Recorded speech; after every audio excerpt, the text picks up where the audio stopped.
Hello, everybody. My name is Pablo Correa. I'm a doctoral student in the School of Communication at Florida State University. I have a great interest in using film to tell stories, untold stories about the unsung legacy of folks, especially black folks who have accomplished many great things against many great odds. To me, these are the heroes and role models worth finding out more about because the stories of how they overcame adversity are so important in a world much in need of authentic inspiration in these challenging times. My family is from the Dominican Republic of Afro-Latin descent. They moved to South Florida many years ago where I was born and raised. Now, growing up, I knew next to nothing about the pioneers that paved the way for my generation to benefit from opportunities that I know did not come without a long and valiant struggle. One such fascinating story that I discovered in my research quest was about the Mizells of Fort Lauderdale in Broward County, Florida. Now, here's a truly notable family which has distinguished itself with a wealth of contributions to the civic life of the community that cover a span of over 100 years, a whole century, starting with its patriarch, Mr. Isadore Mizell. Now, in my search to find out more about this legendary but little-known family, I happened to meet one of his grandsons, Don Mizell. Now, Don Mizell is a truly accomplished and versatile man in his own right, and he shares here a litany of their trailblazing leadership through service. I asked Don Mizell to be the narrator of this historic saga, the Isadore Mizell family legacy. A century of leadership through service. Check it out.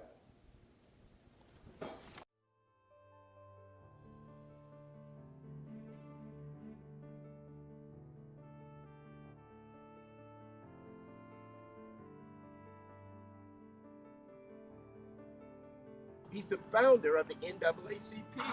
He is the guy who went and led the fight to create the first colored beach in Broward County, right here, which is now known as in the state beach as John U. Lloyd.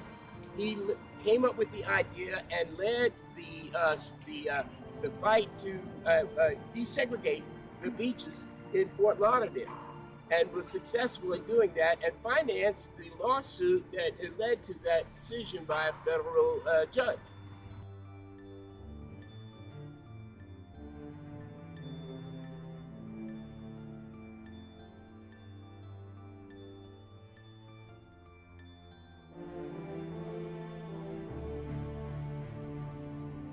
I was a little bit surprised at how the luster in Dr. Mizell's legacy had really fallen on.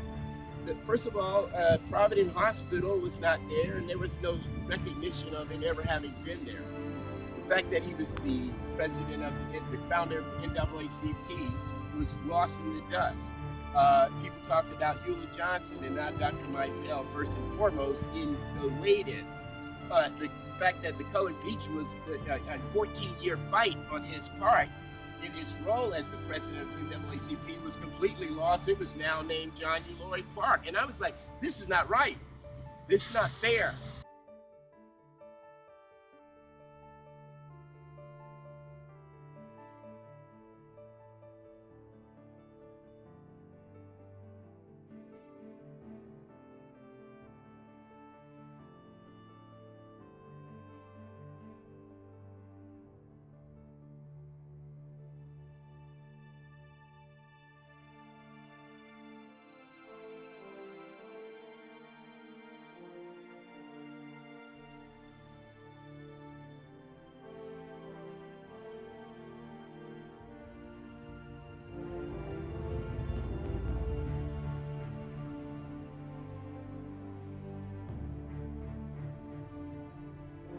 One, two, three, let's have a fail.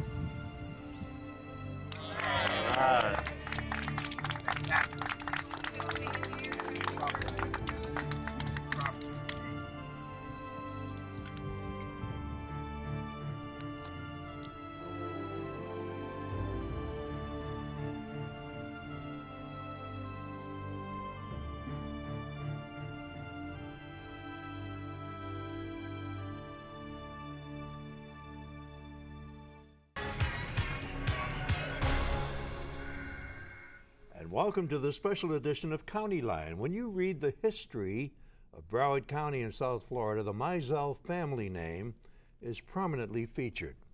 From the family patriarch Isadore Mizell Sr. 100 years ago to the present day, this is a family that has made quite an impact socially and politically, not only here, but also throughout the United States and abroad.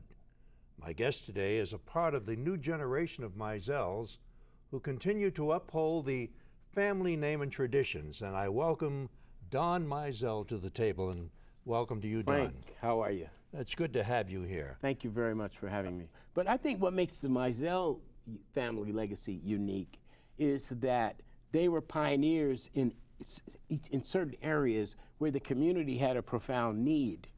And they provided that service at a level that was comparable to what was being offered in the general society. Yeah. So to have built the first school, the first hospital, the first library, the first funeral home, these are fundamental services that was our response to segregation, as to go ahead and provide those services at a level that was comparable to the larger society. And so they said in their heyday that the Mizells were there when you were born.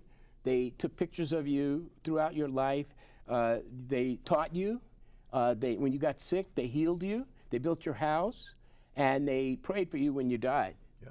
Okay, and they buried you. And they buried you at the funeral home. Yeah. And so the arc of your life, the cycles of your life, the stages of your life, as it were, every step of the way, when you had a need, the Mizells were there to provide it. And that is the sum of the legacy, is leadership service.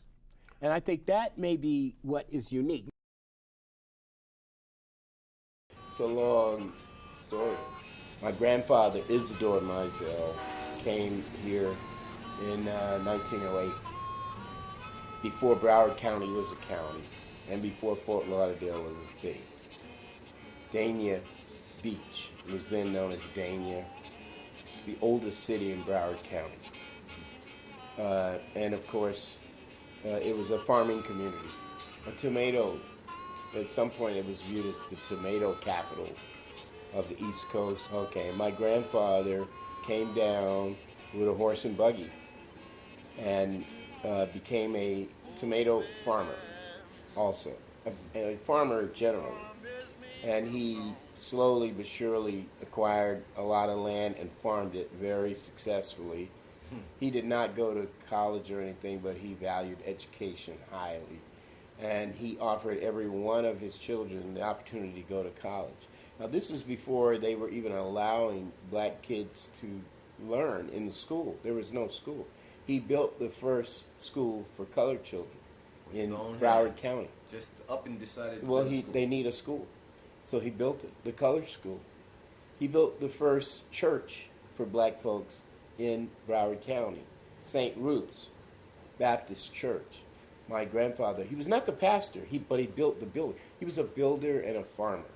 He lived to be 105 years old. And his wife, Minnie Mizell, he came down here first and worked for a couple of years farming and got his money together, and then he went back and got his kids. And he brought back his two sons, Von D. Mizell and Ivory Mizell, okay, after he had got his ducats together. And he brought them down, and they got going.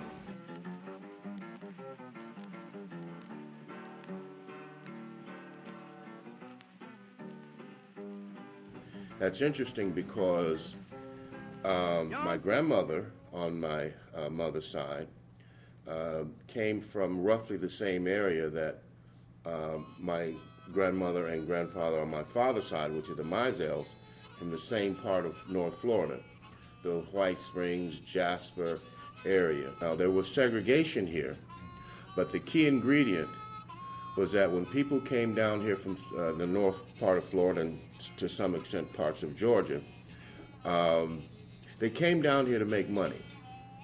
They could own land, and many of them did own land. South Florida was a cash cow. You could come down here, buy some farmland, and grow stuff. And on both sides of my family, that's exactly what they did. And my grandfather, on Isadore Mizell, he made quite a fortune farming and growing, and he managed to buy quite a bit of land. The big thing, and I think the most important thing for me, is that somehow or another, he managed to educate his kids. Now, he was just on the side of the tracks, on the black side, And the tracks were the means from which all the produce went up north. So he was right there, just on the other side, where he built his, and he owned the land over there, down, and he owned land over on this side, too, of the beach, which they took later with eminent domain. So he would be loading up his tomatoes and putting them on the train. So he was right there. He didn't have a whole lot of plate. He didn't have to go far. He was just smart that way. Boom.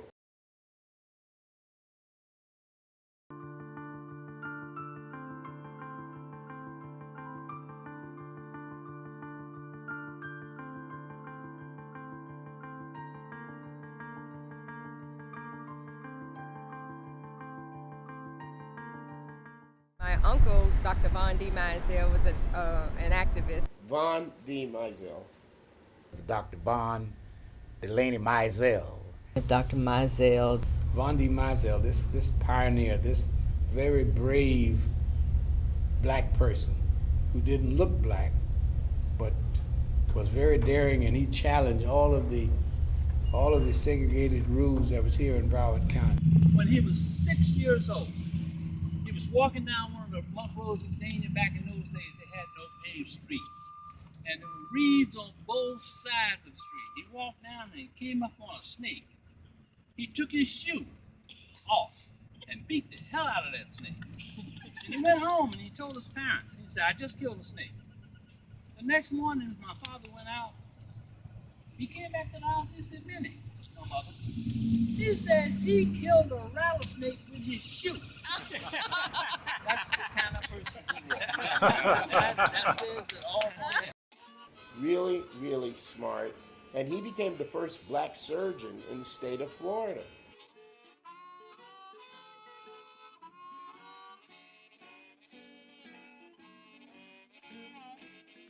Oh, baby, you gonna miss me when I'm gone. And he was a fighter. He was very arrogant and really was not into taking any guff from white racism and white superiority and segregation, all this stuff.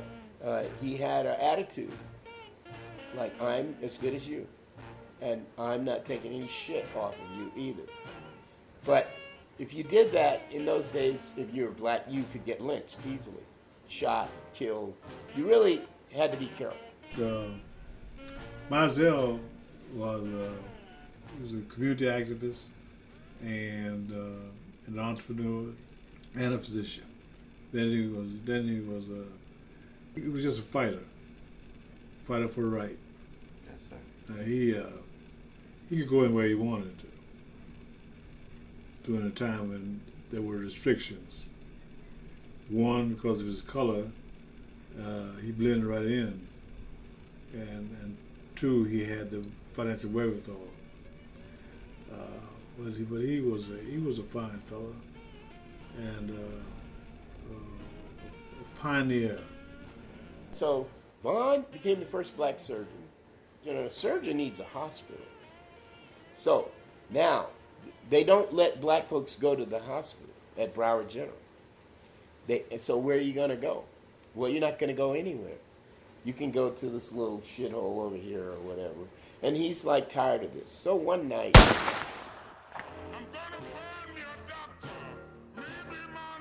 somebody gets shot and the guy's dying. And they take him to Broward and they won't let him in, Broward General. And he's mad. He wants to go in there and operate, but they won't let him. So he throws a fit out on the lawn in front of the hospital and refuses to leave and demands it. And finally they let him in. They said, you can operate on him, but as soon as you're finished, you all have to leave. Well, okay, he operates on him, and then they have to leave, and they take him over to some place called the sanitarium. They take him back over to the sanitarium, the guy dies. No, some white doctor comes over there, does something, and the guy dies. So Von decides, we need a hospital. He forms a committee, and they create Provident Hospital, the first black hospital in Broward County that would serve black people, was founded by Dr. Mizell with the corporation of Dr. Cisco. Okay?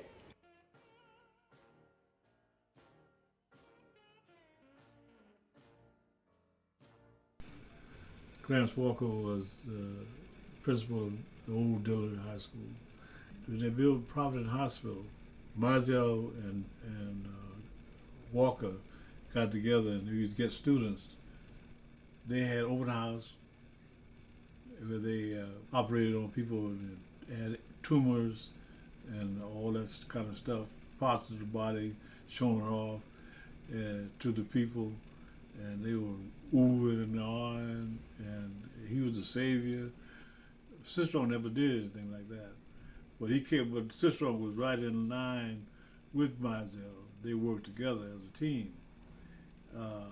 He had an older fellow with a younger fellow with some modern training and stuff like that. Color School number 11. It was the one school that educated all the black kids in the area. So it was elementary through high school, but it didn't start out that way. And as they needed grades, they added grades. And you had one teacher in a one-room schoolhouse teaching kids. And then when it was time for the kids to work the field, school kind of closed. And then they went to work, and then they came back. So there were sort of like these periods of absence in education. So when you look at Color School number 11 beginning in 1906 and branching out into Dillard High School, Walker Elementary, Dillard Elementary, all of the schools pretty much came from that one school that educated a population of black children. Now, mind you, he grew up on a farm picking these things before he became a surgeon. He knows about it, and he knows the limits of it. But he got sent to private school. Well, so he sued the state to make it so that they stop this practice of forcing the black kids only to have to go to the fields until he got accredited. So he's responsible for the accreditation of the black high school, the first, from his lawsuit. All right?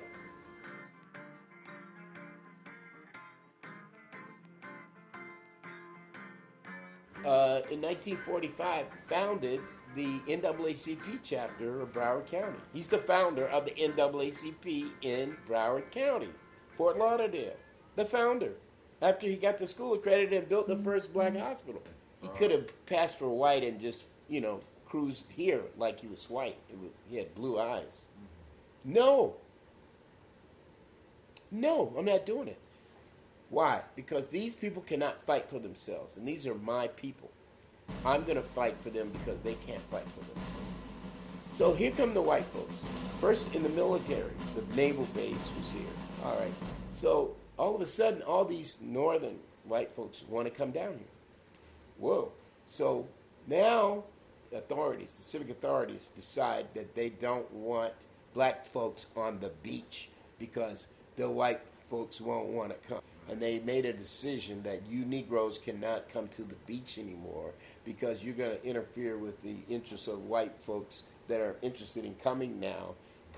So they outlawed Negroes going to the beach, Pablo, in 1946. This was the benefit of Negroes from the World War II, was now you can't go to the beach. This is what you get.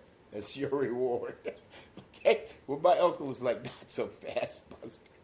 No, we're not going to accept that. So he starts petitioning for a black beach.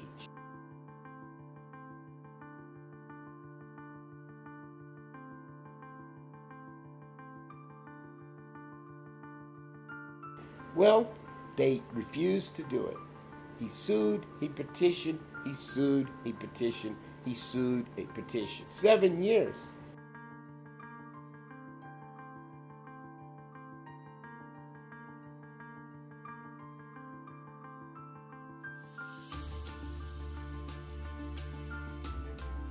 He's going downtown.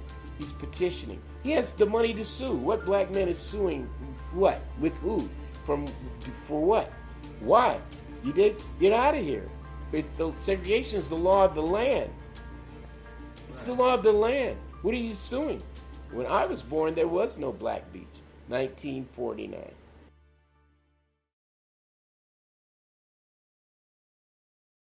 I want to tell you a quick story about the beach, though. Vaughn had met with Sheriff Amos. Sheriff Amos had threw some money on the table in their meeting.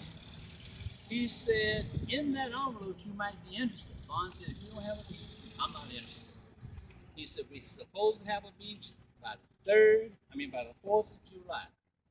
Amos said, I don't have a beach, but you might be interested in what's in the envelope. Vaughn said, no, you got to start to leave. He said, well, I'll tell you what, I'm going to tell you what's in the envelope anyway. He said, in that envelope, it's $10,000. All you have to do is don't show up on the 4th of July to the beach. Now, the beach was the white beach. That's what we're talking about. Vaughn said, I can't do that. So he came by the house that day, and my father, anytime he was stressed out, he would come by to visit Mom and Papa, because he thought they were wise. And that particular day, he came by, he was kind of stressed out. So Papa said, how's the beach coming along? He said, well, it's coming. He said, today, Sheriff Amos offered me $10,000. Now, back in 1954, if my Google is correct, that's about $110,000 today. And then he said, I told him no. Papa said, if you can't stay in your place tonight, they are going to kill you. That's what they said. They're going to kill you. And you stay with us. He said, well, I can't stay with you all because I'm endangering you and the children's life. He said, so I have to go home. And that night, there was a gun battle, and they won. 2 days later, John U. Lloyd went to New York to conclude the beach deal. Thank you. All right. 7 years he fights, and finally he forces them to relent, and they say, okay, you Negroes can have a beach, the colored beach.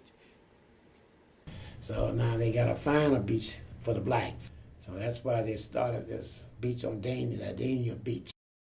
The beach that they got was in Port Everglades. It was the armpit. It's the area that was jungly and where the smugglers and the murderers used to dump beard bottles and the liquor prohibition smuggling. It was the armpit where all the wrong shit took place. That was the place they picked for the Negro. Well, my uncle is the one who told them about it, because that's where they used to slide down and go. And he knew they weren't going to get prime real estate. Well, okay, the black folks get the beach. And the only way you could get there was to ferry you out there. And then they sent us about this ferry, and they sent us over to the other beach. But you have to go and get on a boat, a ferry, to go through the mangroves to get to the black beach. You cannot drive there. I was a part of getting on the ferry and going across to the colored beach that now has a historical marker. During the time they did the ferry, I wouldn't go. I used to go and look at them. I used to go out there and look at them. They're all hanging all over the boat, and that's not for me. So my uncle's like, no, we need a road to the beach. And they're like, no. So he has to spend another 7 years petitioning, suing. They refused to build a road. So look, he came up with the idea, I know how to do it. We will go and wade into the beach where the white folks are. And they'll put a road in because they'll want us to go back where we came from. This 1961.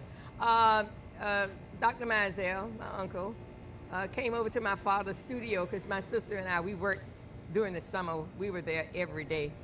That was our job and our duty. He came by. He probably had already talked to my dad about coming to pick us up.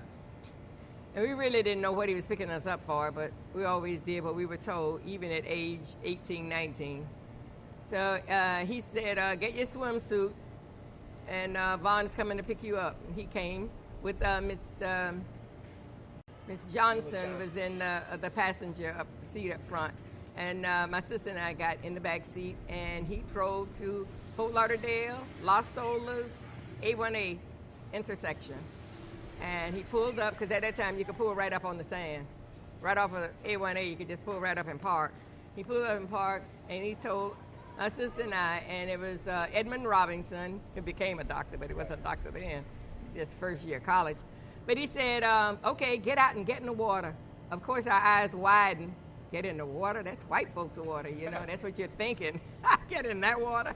Hey, but look here. He said get in the water. I was obedient. We got out, and we got in that water. And, of course, the whites got out as we got in. And Ms. Johnson and Dr. Mizell stayed back on the sand, on the beach area. They sat down and just watched us jump around. Dr. Mizell and his two brothers to daughters and their boyfriends, and I and Miss Holly went to the beach. We sit down on the beach, we grown-ups didn't. The girls and swim, and the boys swim, but we grown-ups didn't go in the water. We had a little portable radio with us, and what we heard on the radio, Negroes are lounging on the municipal beach in Fort Lauderdale. My uncle got Lorraine, my cousin, and some more college. She's like a handful of college students to go down to the beach one day in the middle of the summer, okay, and wade in the water while he stood there in his bow tie and his suspenders. And they went in. And all the white people got out of the water. And now here come the police. Y'all have to get out. Okay? And they weren't getting out unless he told them to. So he said, stay in there. And they stayed in there for like 5 or 10 minutes more, and then he told them to get out, and they got out.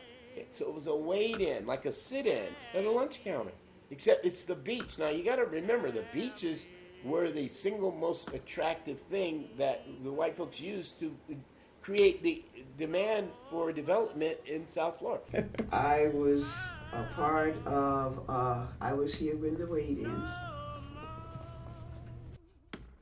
I think that was Eula Johnson and Bondi Mizell created a whole lot of stuff to think about. That was the way it was here. Could not go down on the beaches. Had no water to go in. White people claimed the beaches were theirs and not ours. And the saying was, you cannot swim in our water. Our water. Those were the saying during that period, during the height of segregation. Eula Johnson, he had named her his successor as the head of the NAACP. She had just come to town a few years before. Okay? And he told her, look, I have to run a hospital and a clinic, and they're going to sue, whatever, so you need to take over. She organized a series of wade-ins over that summer, and he was the first one.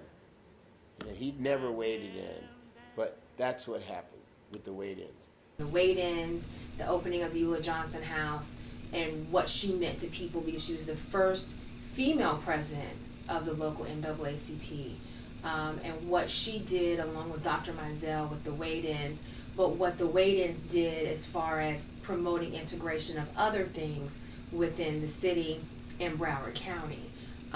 It takes that one voice to say, you know what, I'm done, I'm tired, enough is enough. Like I said, a lot of things happened. We had the wade-ins, we've had the lawsuit against the school board to integrate the school system.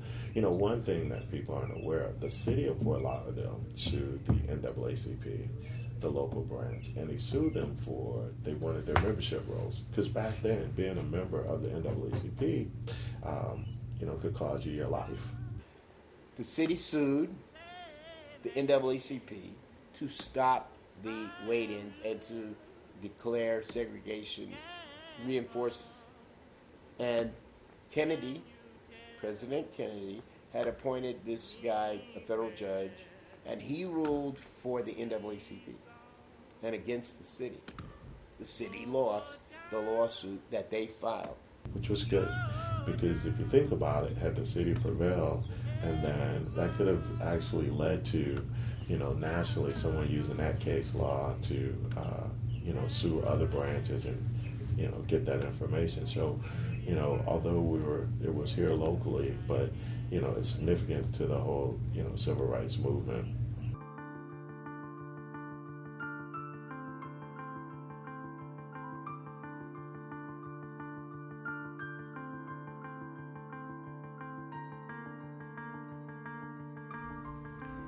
Yes, when I first came to Fort Lauderdale, there were no blacks allowed into the Broward County Dental Association.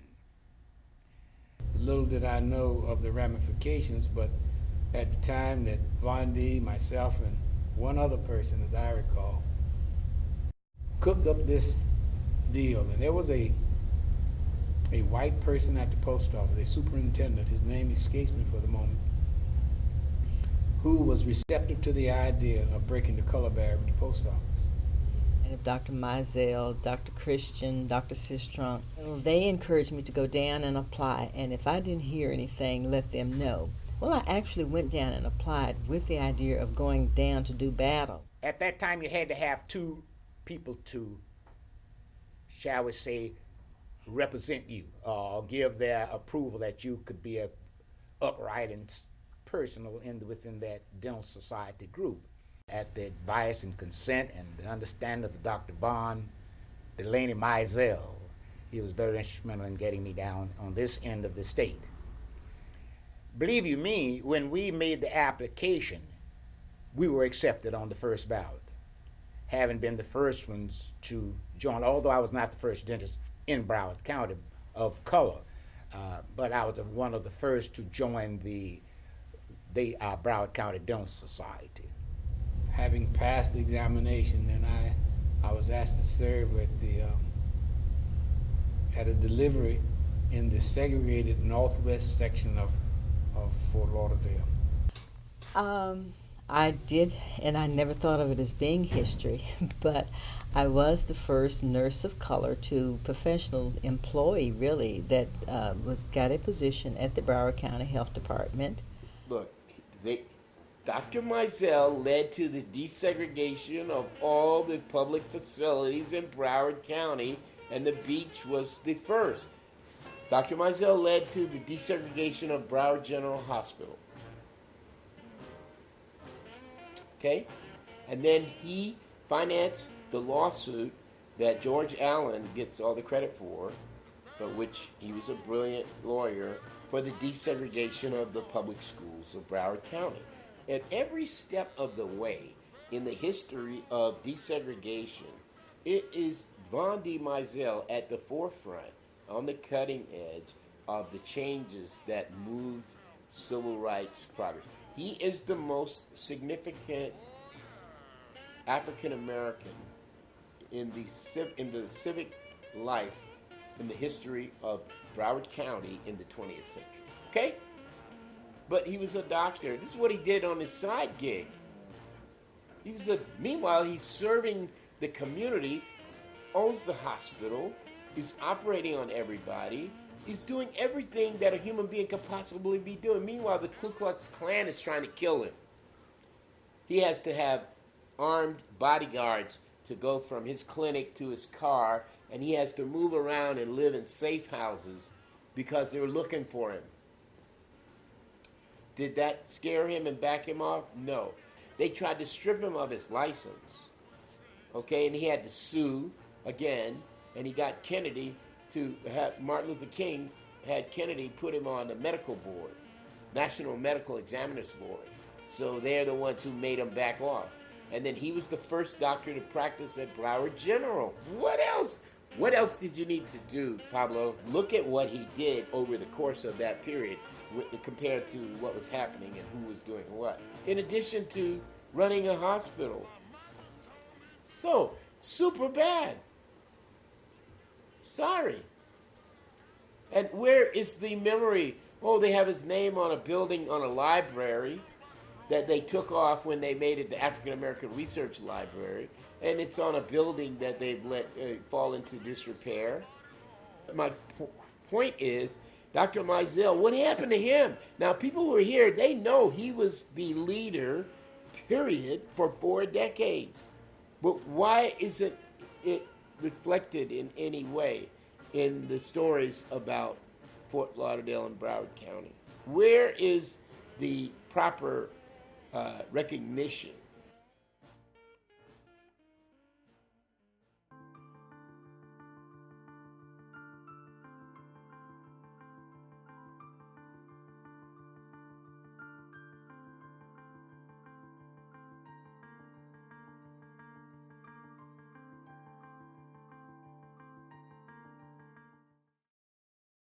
Sixth Street was a two-lane road. Okay, and then around, I was born in '60, so during that time we couldn't pass the railroad tracks. Still. Right. So that railroad track was a dividing line, and so, but Sixth Street was a viable street for a lot of blacks. And then at that time, I remember James Brown's song "Say It Loud, I'm Black and I'm Proud" came out, and how that gave us a lot of pride. And then, you know, because you could hear the music booming from the little shops in the street. So as you walk, you heard James Brown all the time. And then I think Muhammad Ali had a restaurant called Champs right on 6th Street also. Muhammad Ali came down, built a restaurant on Northwest 6th Street here, Muhammad Ali, and called it Champ Burger. That was the sign of it, Champ Burger. And he had the lights around the restaurant had Champ Burger all around it, the front, down the side. We built that restaurant. Like Overtown in Miami, this was the most viable place for blacks. You know, all the businesses, funeral homes, the photography, you know, all types of businesses, all your entrepreneurs, all your craftsmen, your tradesmen, longshoremen. You know, we had one theater, Victory Theater.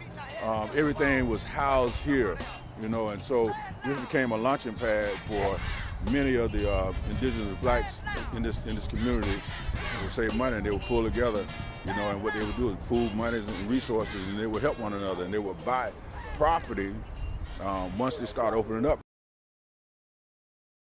A long time ago. It's a long distance, the difference between when you grew up and when I grew up. Right. When I grew up, it was a very affluent system. We had the funeral home, which my cousin operated. Dr. Mizell's business is on there. We had Walker's Grocery, and there was a Zeno's television shop where you could go and purchase refrigerated appliances. We had a lot of viable, Burroughs Electric, a lot of viable businesses along the corridor. We had, you know, the photo studio, which my daddy run. My cousin, Lorraine Mizell, my favorite, by the way. We're standing in front of the Ivory Mizell Community Center. And Ivory was the second oldest son of Isadore and Minnie Mizell, and the younger brother coming up with Dr. Mizell. And Ivory was very significant, although not quite as recognized as Dr. Mizell, Bondi. But still, everyone knew who he was because he was extremely important in chronicling the visual history of Black Fort Lauderdale from the 40s straight through to the 70s. He was the town chronicler, the photographer. Every important event in Black Fort Lauderdale history was recorded through the photography of Ivory Mizell. The Ivory Mizell Photography Studio was the place everyone went.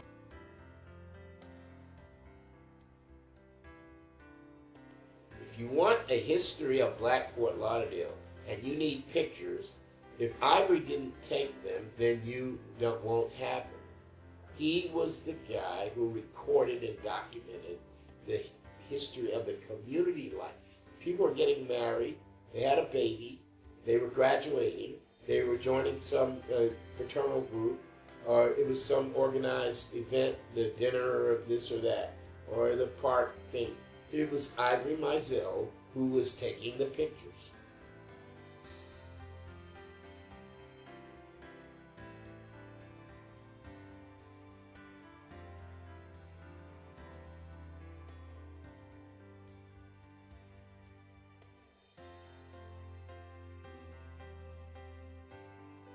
It really didn't take off until he put his photo studio, which probably would be a no-no right now, but then it was permitted that his photo studio was in his home.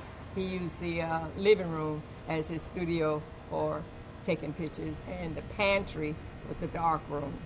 He developed his own black and white right in that little pantry. Probably was about 3 feet by 4 feet, very tiny. And whenever it was time for him to develop his pictures, the house had to be in total darkness. So he would always say, "Okay, Vera," that was my mother's name, "get your ducks in a row. That means get out of here so I can have it completely dark." Ivory was also significant in the history of Black Fort Lauderdale because he was the first general manager of the Dixie Court Projects, which was the first brick and mortar housing development in Black Fort Lauderdale. Now, in the 30s, up until then, all the houses were wooden on bricks. Then here comes Dixie Court Project in 1938.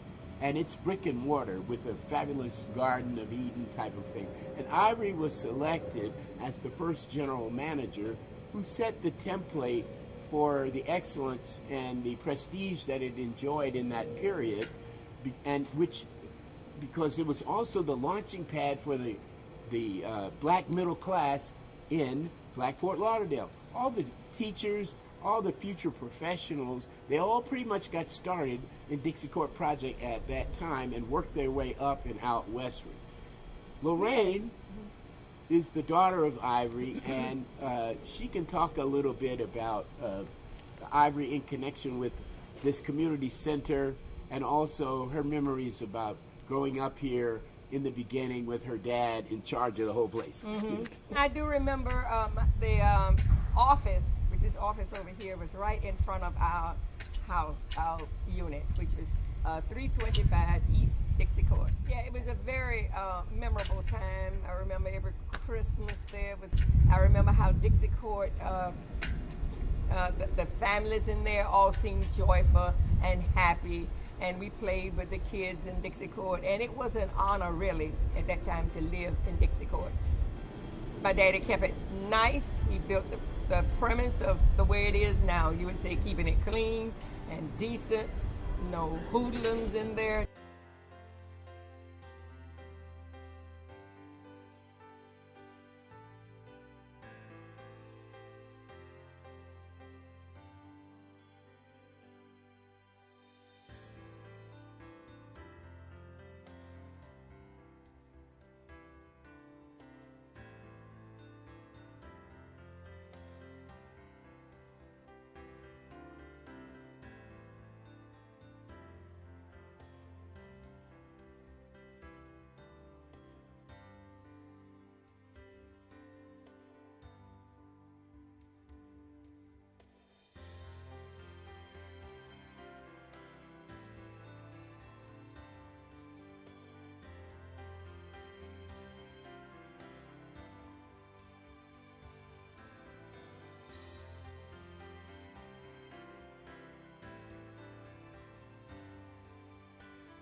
And the Mizells were the key. You had Dr. Mizell's clinic, you had the Provident Hospital, you had Mizell Construction Company, which is my father, Lorenzo's construction company. And he was the main builder of the new houses, brick and mortar as opposed to wood. And his office building was right next to Dr. Mizell's clinic. You had Roy Mizell Funeral Home. Roy was his brother, raised by my grandfather, the funeral home.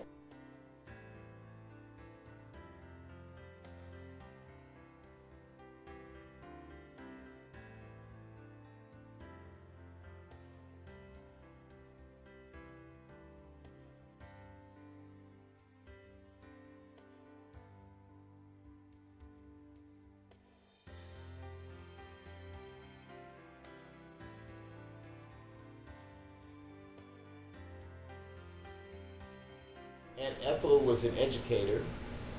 She got her master's from Columbia University. She was married to Dr. Pepe, who was a pharmacist.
So you go all the way down 6th Street, and it's a Mizell here, and a Mizell here, and a Mizell here, and a Mizell here, and a Mizell here. It was the Mizells who created Sistrunk as the main commercial thoroughfare in the heyday of the initial expansion of Black Fort Lauderdale into a modern community. Okay?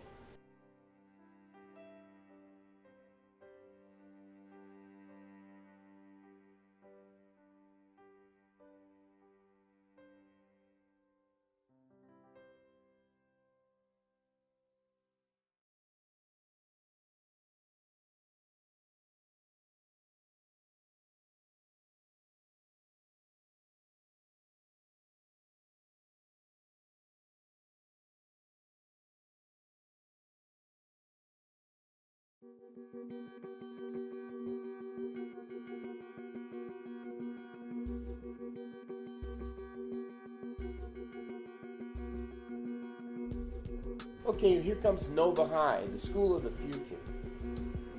The first school that integrated in Broward County history, desegregated, 1963. Courtesy of Dr. Mizell putting pressure through the NAACP on Martin Luther King.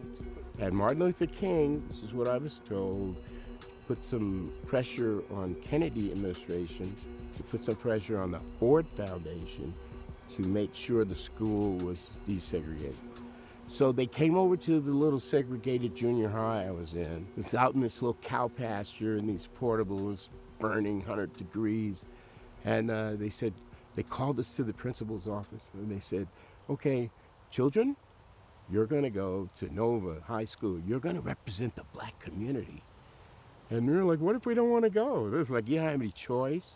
You have to go, you're gonna represent us. So we were bussed over to this school that was brand new, just opened, had computers, closed circuit television. It was the future. And I went there and I was elected president of the student body when the rest of Florida was still segregated. And my mother was like, boy, what make you think those white people gonna vote for you? And I was like, Mom. Nova had a closed circuit television system. And every morning we had something like the Today Show that was just school-wide. And each morning was a different host, set of hosts. There was like Monday show, Tuesday, Wednesday, Thursday, Friday. And of course, there was nobody black on television, in TV. If you turn on TV, the chances of seeing somebody black were slim and none. And I got it in my head, for some weird reason, that I should have my own TV show at Nova, which everybody thought I was crazy. Turns out that the teacher, Mr. Orpin, who was kind of a hip, younger cat from New York, and so he was not tripping like people from down south. So I'm on TV to the smartest, richest white kids in the county every Tuesday. Tuesday Tilt, I named it. And I started doing record reviews. I would play a track, different tracks, and then put up visuals. This is before videos. And then talk about what was good about it and this and that. A lot of people were coming to Nova since it was the school of the future. And then I would interview them. Like Barbara Walters came one time, and she was the co-host of the Today Show, So I started out on TV, and I was in the Honor Society, I became decent in basketball, and I was doing well. So I became a very well-known, well-liked, popular, accomplished Negro student. And then I ran for president of the student body, the government, and I won with 70% of the vote. Nova was only 2% black. I mean, they didn't have like 30%. And all the white kids voted for me. And their parents got mad at them. They couldn't believe. Why would you do that? The most important thing was that I was a TV star already when I gave the speech in this assembly. They were watching me on TV. And so I was somebody. And I didn't realize that was the deal. But that was the deal. I became the first black president of a predominantly white student body in the history of the state of Florida. That's my opening shot as far as a first that people could recognize, okay?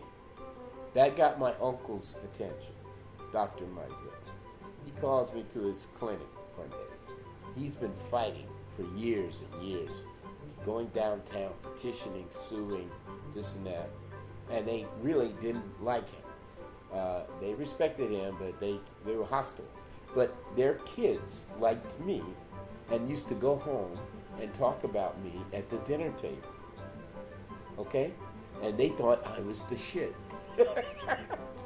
So he calls me into his office and he says, listen, I've been going downtown fighting these crackers for a long time. He said, and now, lately, they keep asking me, am I your father? Are you Don Mizell's father? And I tell him, yeah. Okay? He was proud, though. He was shocked. You know, they're asking me about, nobody ever asked me, I'm the man. And now they're asking me, are you my father? And I'm telling them, yeah. You know, he said, and if they ask you if I'm your dad, you tell them, yeah. So he was claiming me now because the people he's fighting couldn't figure out how this other Negro, Mizell, slipped in, and they voted for me. And they liked me, and they have the nerve to talk about me positively at the dinner table, which is a no-no, period. So that was my first significant accomplishment in terms of white folks and the larger society. So I got elected, and then here comes Swarthmore. They found me, and they were all over me, which I loved. And they were all over me more than Harvard or Yale or Princeton. And I hadn't heard of it, but then my white classmates and colleagues, they were like, you got into Swarthmore? And I was like, oh, maybe there's something to it. Wow. Whoa. They were so impressed. They were pretty smart. It was pretty academically rigorous school. So I said, well, maybe. And then Swarthmore really pursued me more. And they gave me a bunch of money. They gave me a package that I couldn't possibly take as anything other than they had a deep desire for me to come. So that got my attention. And I had a pretty serious level of accomplishment there. And I was president of the Black Student Union. Then I was named a Thomas J. Watson recipient of International Fellowship. The president of the school wrote my recommendation to Harvard Law School. I was an honors student. I went to Africa for a year on the Watson Fellowship. Then I came back, and we made a lot of history there, which I'll go into at another time. But let's just say that as the leader of the Black student community, the Black Student Organization, I attracted the attention of the FBI, okay, who sent a double agent to try to entrap me into doing some wrong stuff that I didn't take the bait on, because I really was not interested in, I wasn't even trying to, I wasn't the guy who they thought I was. I was very much active trying to get the college to enroll more Black students, more Black studies, teachers, professors, administrators, scholarships, and we took direct actions to encourage that, and that drew the attention of J. Edgar Hoover, who sent an agent to try to entrap me by enticing me to do some wrong stuff, which I didn't take the bait, I'm happy to say. And there, for the grace of God, I just was not who they thought. They thought I was tripping on power, but I wasn't. I was just trying to see certain things happen, just like my uncle.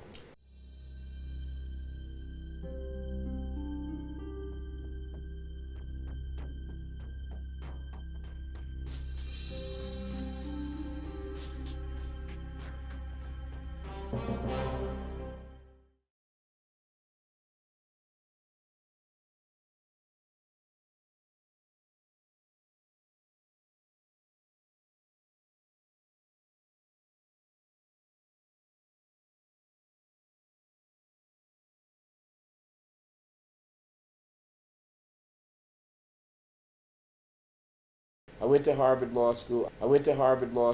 Well, they didn't have that many black students at the time. We were the first wave of significant black students where I think my class was 5 to 10%, but historically they didn't have hardly any.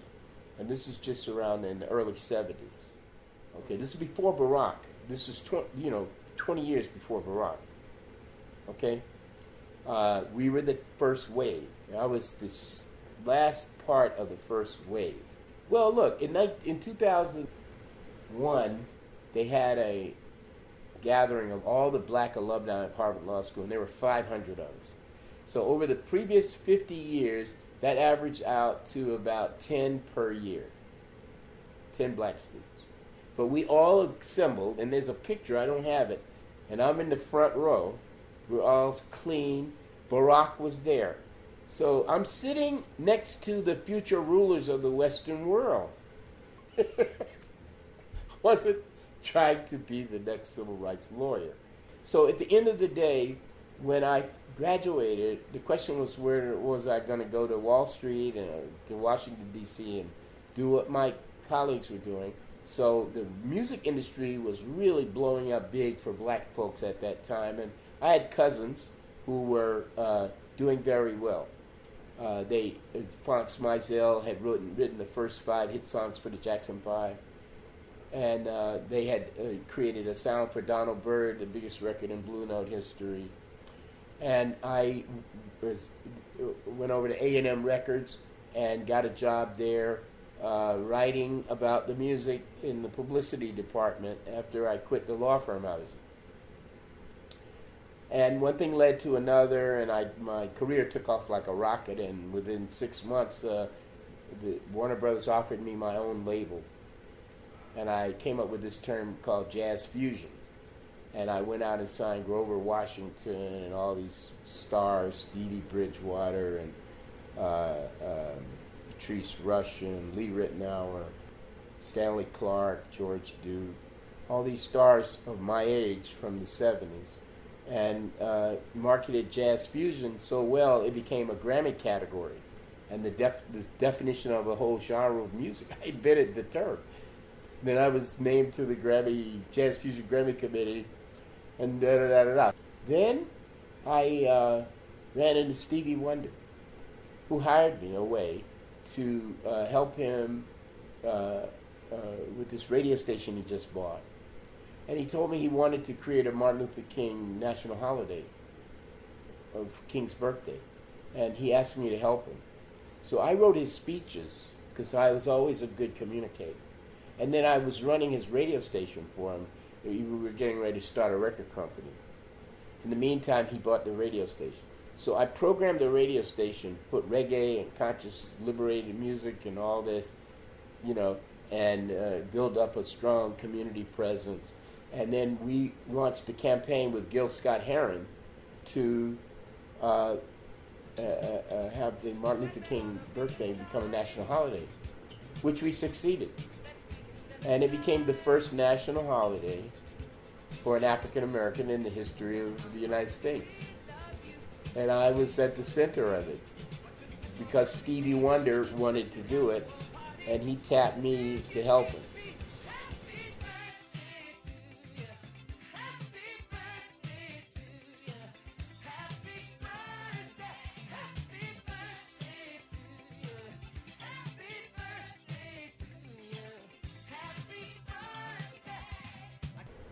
Okay, so jazz fusion, the Grammy category. I created a category of the Grammy. Not just one, created one.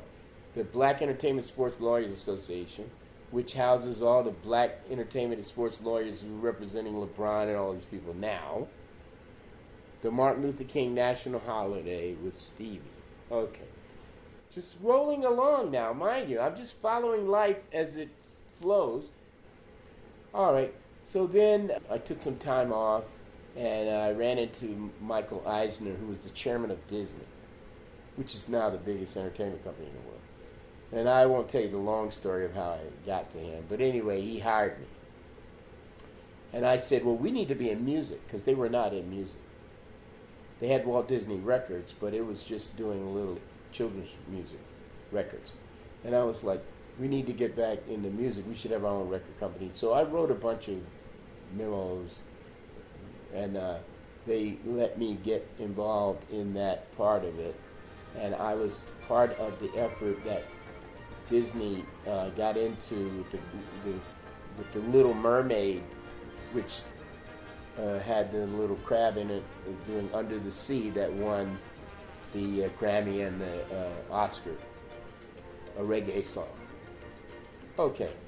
And then I produced him with Third World, a reggae band, and helped launch the golden age of Disney animation, which Beauty and the Beast followed, Aladdin, Pocahontas, and The Lion King.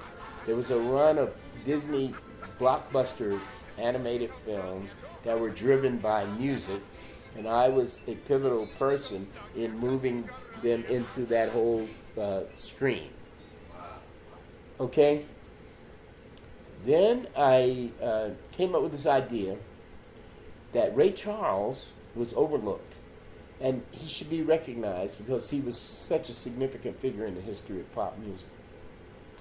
And my friend of mine knew his son and told him what I had in mind. I wanted to make a record to rectify that. I pitched his dad on them. I said, Ray, listen, you're the most significant person in pop music in the last 50 years, and people don't really realize it. So I think we should make a record that recognizes that. We should get the baby boomer artists of my generation who worship you to make a record as a tribute to you, but you should send a Valentine to us because we're your biggest fans, and you never have. And he said, well, that's all right. Why don't you do it? I said, okay. I went to 9 companies. I got turned down, every single company. Okay? But I kept going. And you have to keep going. Until I found a label that had somebody that was interested in Ray Charles, and they put up the money that it was take to get these stars doing duets with Ray. We brought in Phil Ramone, who is the legendary producer, the White Quincy Jones, to co-produce it. So I made a record with the greatest white producer and the legendary Ray Charles. It got the biggest award you could get. Now, look, when I got up there on the stage, there's 2 billion people watching me on For TV. Album of the Year, the nominations think are... you may have seen the clip that's on my Genius website. I Loves don't know. Company, Ray Charles. Yeah, where Bonnie Raitt is in my ear, and Gary Sinise is right there, and Phil Ramone is getting the gun. But when I went up there, and I'm looking down at Jamie Foxx is right here, Alicia Keys, Kanye West. The College Dropout, Kanye West. And the Grammy goes to... Go for it. Genius Loves Company, Ray Charles. Producers John Burt, Terry Howard, Don Mizell, Phil Ramone, and Herbert Walton. I beat them all. Robert Fernandez. Okay? But I'm looking down, and then I realized I was standing on the shoulders of giants. My mind reeled back to Fort Lauderdale. For some reason, in the highest moment I ever had, my mind went back to Fort Lauderdale, and I realized that I was there standing on the shoulders of giants. And my mother's side of the family, too, the Bragdons. I was standing on from whence I came was why I was there. Now, I didn't spend a lot of time thinking about them, Pablo, on my trek through life and on my journey and on my travels.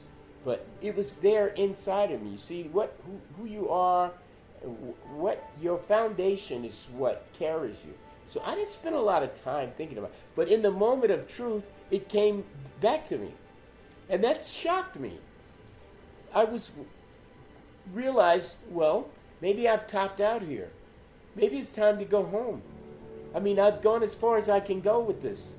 this game, maybe that's why maybe I should at least check back in, because I wasn't coming back here hardly at all. I mean, people forgot about me.